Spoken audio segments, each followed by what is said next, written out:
And అందరి TV ఆధ్వర్యంలో నిర్వహిస్తున్నటువంటి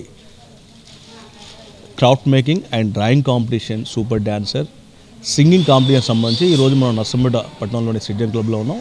ఇక్కడ సంబంధించి చూస్తే చిన్నారులు చాలా అద్భుతంగా వారి యొక్క నైపుణ్యతను ప్రదర్శించారు. చాలామంది కూడా చిన్నారులు కూడా అద్భుతమైనటువంటి వారి యొక్క నైపుణ్యాన్ని ప్రదర్శన ఒకసారి మనం చూసినాం. ఇందాకే స్టడీ తెలుసుకుందాం. చెప్పమ్మా, ఏం చేసినావు? Crafts, wall hanging, flowers, pen holder, sun.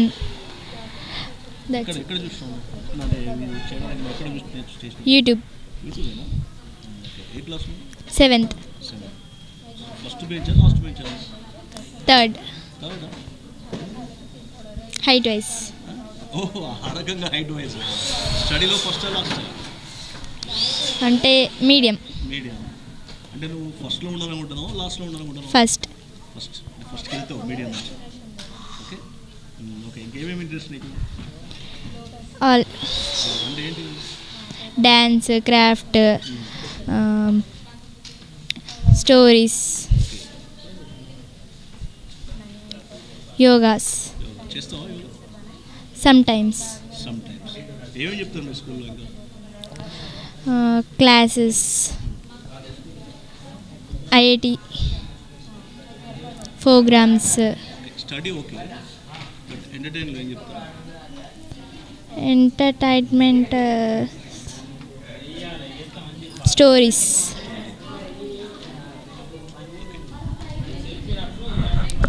So చిన్నారులు చాలా అద్భుతం. ఎందుకంటే వాళ్ళ యొక్క నైపుణ్యం పిల్లల్లో సృజనాత్మకంగా ఉన్నది అని అది వెలికి తీయాలి ఖచ్చితంగా. అంటే చదువు ఒకటే కాదు, దాదాపుగా కూడా వాళ్ళకున్న టాలెంట్ మొత్తం కూడా మనం తీయాలి అనే ఆలోచనతో అందరి టీవీ దాదాపుగా తెలంగాణ రాష్ట్రం మొత్తంలో కూడా పలు సంబంధించిన కార్యక్రమం నిర్వహిస్తాం. దానిలో భాగంగా టాలెంట్ షో అనే కార్యక్రమం అయితే దాదాపుగా కూడా పూర్తి స్థాయిలో విజయవంతంగా కొనసాగుతూ ఉంది.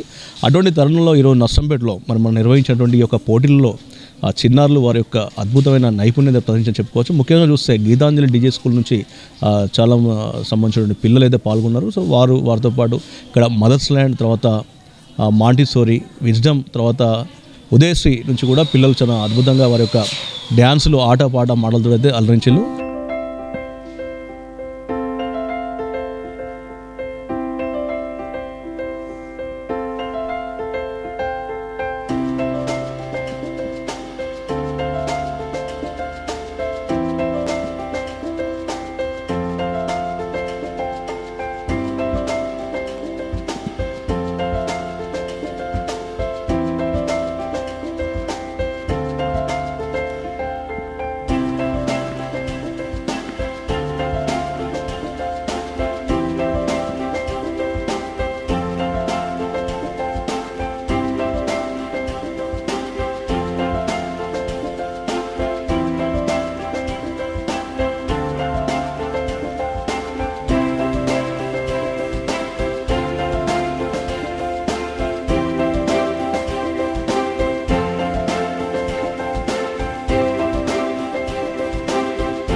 ఇది పుల్ అండ్ పుష్. ఇది పుల్ చేసామనికి ఇది ఓపెన్ అవుతుంది, ఇది క్లోజ్ చేస్తే మొత్తానికి క్లోజ్ అయిపోతుంది అన్నమాట. ఓకే. ఎంత టైం పట్టింది చేయడానికి? చాలాసేపు పడింది. ఎక్కడ చూసినావు? యూట్యూబ్లో చూసాను. చూస్తావు? ఓకే. యూట్యూబ్లో ఏమేమి చూస్తావు? డాన్స్ చూస్తాను, సాంగ్స్ వింటాను, మూవీస్ చూస్తా, క్రాఫ్ట్స్ చూస్తా, ఇంకా షార్ట్స్ చూస్తా. చదువు చూడవా? అవి నార్మల్గా చూస్తా, అంటే స్కూల్లో వింటావా? స్కూల్లో వింటావా? సో చదువుతో పాటు ఎంటర్టైన్మెంట్ అంటే స్టోరీస్ కూడా అప్పుడప్పుడు వింటాం. Okay, super. ఏ స్కూల్ మీద? గీతాంజలి. ఏ క్లాస్? 5th. ఓకే, బాగుంది. Thank you. అదేంటి? బేర్. సో యూట్యూబ్లో చూసి చేసినావా? ఇది క్లాస్లో విన్నా. ఇది క్లాస్లో. మీ స్కూల్లో చెప్తారా క్రాఫ్ట్ మీద? మీ స్కూల్లో ఏమేమి చెప్తారు? ఇంకా యోగా చేపిస్తారు, ఇవి చేపిస్తారు, గేమ్స్ ఉంటాయి, క్లాసెస్ అయితే. సో నువ్వు దేంట్లో పార్టిసిపేట్ చేసినావు? నేను స్కూల్ తరపు నుంచి అయితే డాన్స్ చేశాను. క్రాఫ్ట్స్ ఫస్ట్ టైం, ఇది మళ్ళీ చేశాను.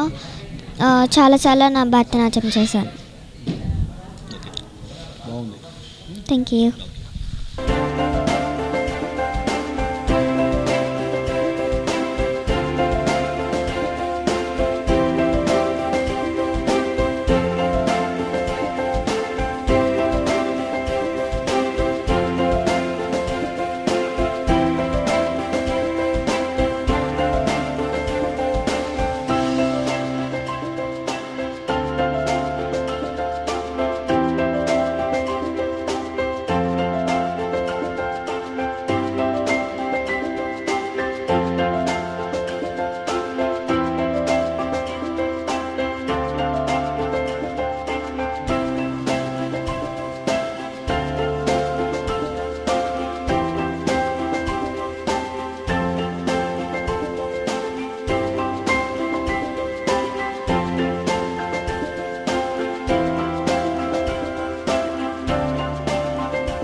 చెప్పమ్మా, నువ్వు ఏం తయారు చేసినావు? నేను లోటస్ అండ్ శాంటాక్లాస్ తయారు చేశాను. ఓకే.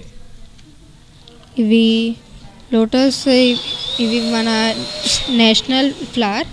సో ఇవి మన హెరిటేజ్ అండ్ కల్చర్కి కూడా ఒక సింబల్ లాంటివి. సో వాటిని తయారు చేశాను. అండ్ కమింగ్ డిసెంబర్లో క్రిస్మస్ ఉంది. సో దానికోసం ఒక శాంటాక్లాస్ని తయారు చేసుకున్నాను. Pathfinder high school. నేను 9th. ఎస్. ఇవి మమ్మీ నేర్పించింది. మా మమ్మీ క్రాఫ్ట్స్ అవి చేస్తుంటారు. సో నేను కూడా మమ్మీ దగ్గర నేర్చుకున్నా. నాకు dance, reading books and writing, కొన్ని థాట్స్ ఆర్ డైరీస్ అట్లా రాస్తుంటాను అప్పుడప్పుడు. కొన్ని రాస్తుంటా. మా స్కూల్లో ఆల్ అంటే ప్రతిదీ మొత్తం డిసిప్లిన్ ఒకటి, ఎలాంటి టైం టేబుల్ మెయింటైన్ చేయాలి, ఎవరు ఎలా అంటే ఎయిమ్ని బట్టి ఒక టైం టేబుల్ ఎలా మెయింటైన్ చేయాలి, డ్యాన్స్ నేర్పిస్తారు. స్టడీస్లో బాగుంటుంది, మంచిగా స్టడీస్, గేమ్స్ అన్నీ ఉంటాయి. ఫ్రీడమ్ ఇస్తారు మంచిగా. మాకు ఏమైనా ఒపీనియన్స్ అవి షేర్ చేసుకోవడానికి టీచర్స్ బాగా ఫ్రీగా ఉంటారు. మాకు ఫ్రీడమ్ ఉంటుంది. మేము అంటే టీచర్స్ ఏమంటారు అని ఏమైనా ప్రాబ్లమ్ షేర్ చేసుకున్నా ఎవరు ఏమంటారు అని భయపడకుండా మేము కావాల్సింది మేము షేర్ చేసుకుంటాము. వేటికన్నా కావాలి అనుకుంటే మాకు ఇబ్బంది ఏమైనా ఉన్నా షేర్ చేసుకుంటాము. అట్లా ఫ్రీడమ్ ఉంటుంది కాబట్టి బాగుంటుంది స్కూల్. సో ఇది చిన్నారులో సంబంధించిన మనోగతంగా చెప్పుకోవచ్చు మనం. దాదాపుగా క్రాఫ్ట్ మేకింగ్ అంటే ఒక క్రియేటివిటీ, అంటే దాదాపుగా కూడా వారి యొక్క అద్భుతంగా మనం చెప్పుకోవచ్చు. ఇందాక మనం చూసినటువంటి ఏవైతే తయారీ అయితే వీళ్ళు వారి స్వహస్తాలతో చేయడం జరిగింది. కొందరు యూట్యూబ్లో చూడడం, మరికొందరికి వాళ్ళ అమ్మ నేర్పించని చెప్తా ఉన్నారు. ఏదేమైనా పిల్లలకు చదువు ఒకటే కాకుండా ఇలాంటి అన్నిట్లలో కూడా పరిజ్ఞానం ఉండాలి. ముఖ్యంగా పాఠశాలలో కూడా దాదాపుగా కూడా ఈ మధ్య టెక్నాలజీ అంటే పెరిగిన టెక్నాలజీతో పాటు పిల్లల్లో కూడా సృజనాత్మక పెరిగిందని చెప్పుకోవచ్చు. మరోపక్క అందరి టీవీ కూడా అనేక కార్యక్రమాలు నిర్వహిస్తే ముందుకు పోతా ఉంది. సో ఈరోజు నిర్వహించిన ఈ కార్యక్రమంలో చిన్నారులు పాల్పంచుకోవడం, ఆ తర్వాత వారి యాజమాన్యాన్ని కూడా మనం పిల్లలకి శుభాకాంక్షలు, ఆశీస్సులు తెలియజేస్తూ వారి యొక్క యాజమాన్యానికి ప్రత్యేక కృతజ్ఞతలు అందరి టీవీ పక్షాన తెలియజేస్తున్నాం.